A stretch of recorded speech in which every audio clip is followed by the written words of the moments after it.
Hey guys, welcome back to another DCEU topic video, and holy crap, what a week. This week we learned so much about the Justice League movie and just the DC Extended Universe in general that it's almost too much for me to even process at one time. We learned so much about the Justice League plot and the villain of the movie being Steppenwolf, a rumor that was finally confirmed. We learned just about the new character dynamics in Justice League. We got this really cool description of a scene between Batman and Flash where they're just talking to each other, and it feels so much more organic than what we've had before. We get this whole rooftop sequence described to us where we see basically Commissioner Gordon talking to a bunch of people in costumes, something that I don't think we were ever going to get. I didn't think we were ever going to get in a movie, especially after Zack Snyder's words about people in costumes talking to each other. But it's happening, and apparently Wonder Woman smiles in the movie. I mean, she smiled in the last movie, but apparently there's a lot more smiling in this movie, is what I'm trying to get at. But it's not just that, we get all of this neat little stuff. There's this mother box war that happens in the beginning of the movie. There's this big Batman mech crawler thing that's like a tank on legs or something. The Flash has this whole multi-piece suit that it's something like the space shuttles when they're coming in and how it protects them from atmospheric entrance. But we get a description of how Cyborg is supposed to look in the movie and how his whole outfit is mostly CGI, and he's gonna have like these two big arms that come out of the back of him, and it's a lot of really cool stuff. But what all of these things have in common is just that they're so inherently comic booky.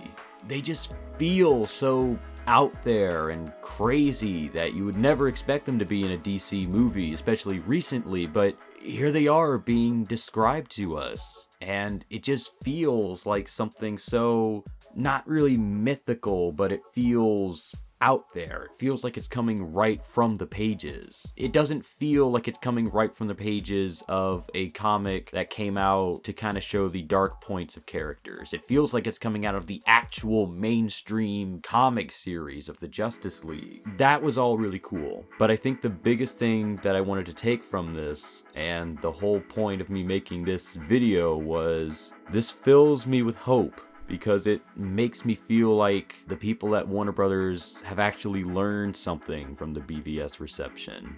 It doesn't matter if you like the movie or not. They acknowledge what they saw, and they're not really reacting to it, but they're kind of adjusting a little bit. I really liked all the interviews that we heard about the whole movie being made now, and just from all the different people. Ben Affleck comes on and talks about how the movie isn't Dark Knight Returns, because BVS was very heavily based on that, and it was very much a dark and heavy book when it came out, and so Justice League is not that, which, thank God. Thank God, because a movie with Flash in it, I don't think I could really take it if it was as dark as BVS was. I just don't think I could handle that. And it wasn't just that. Deborah Snyder actually came out and she said something that I really liked and kind of gravitated towards. She had this whole big thing about how they were kind of making adjustments, how each movie was like this sort of creative experience. And the one thing that I really took away from this, well, two things really. Number one being, she says, we kind of learn people don't like seeing their heroes deconstructed. And I agree with that, because I did make a DCEU video a while ago saying I didn't want to see a deconstruction of these heroes, because I just wanted to see these heroes first. It was very, I'll say that episode was very controversial. It feels like they're looking at this not as a way to kind of make this statement about superheroes in general, but they're looking at it as a way to bring these heroes to life. And there still probably will be some sort of message in there. I don't think that they're just wholly leaving that behind. So if you're worried about that, don't be worried about that. I don't think they're leaving that behind. But it feels like they're looking at these characters and they're saying, instead of taking them apart, we're bringing them together, which was kind of reflected in everybody's interviews in the set visits that we saw. Basically, everyone is talking about how this is a movie about bringing people together and hope and inspiration and all that jazz. But the second thing that she said that I really liked was, the darkest we'll ever be is where we've been. I love that.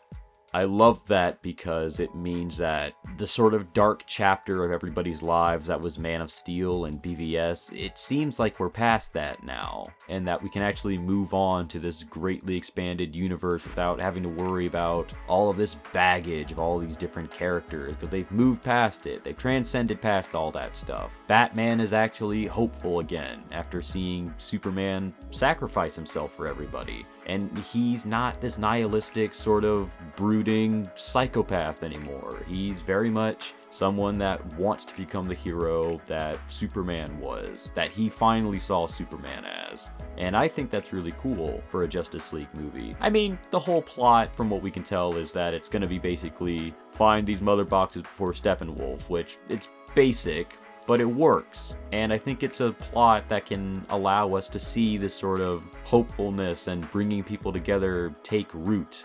And it doesn't have to take itself so seriously. It can bring the sort of levity of wit and humor. Not like all humor, but a little bit. And I think that's important because it kind of shows that each character has their own flavor, and it kind of shows how different they are from each other. And this movie is about bringing heroes together and having them aspire to be these huge mythical beings that they are usually seen as, these gods amongst people. I always saw it as the Justice League are people, but the whole world sees them as gods. And I feel like that's what this movie is striving for. But I think more importantly than all of that is that Zack Snyder came out and basically he talked about the movie, how much fun it was doing it. He talked about his reaction to the reception, being he was very surprised by it. You know, I think woof was said in the interview, but basically from what we hear from Zack Snyder's interview, it's that he acknowledges that people weren't happy and he's working really hard to fix it. And at the end of the day, hearing all of this, that's what I take away from it the most, that Warner Brothers and these people want to create a universe that can make people happy and that can bring people together. And that's like the whole plot of, I think, of Justice League from what I'm hearing. It seems to be a movie that I think will probably alleviate a lot of fears, that'll surprise a lot of people. But at the end of the day, I feel like we got a little tidbit of Justice League. I think it's enough to say that this is something different than what we've gotten before. And from what I'm seeing, it sounds like Justice League will be this big shining star that will create this huge DC universe that we're all going to want to see and that we're all going to want to enjoy. That's just my take on it. What do you guys think? Is Justice League going to be the first DC movie that's this whole unanimous sort of awesome big spectacle of DC Comics finally brought to life the way that a lot of people have been clamoring for it? Is it going to be another decisive movie? Let's try to be civil about it in the comments down below. I know it's a very touchy subject, but you know, let's all try and get along. If you like this video, go ahead and give it a thumbs up. It really helps out the channel. And if you want to see more of our original content, podcast, reviews, super science, and whatnot, go ahead and subscribe to the Hybrid Network. Thanks for listening, guys, and we'll see you next time. Peace.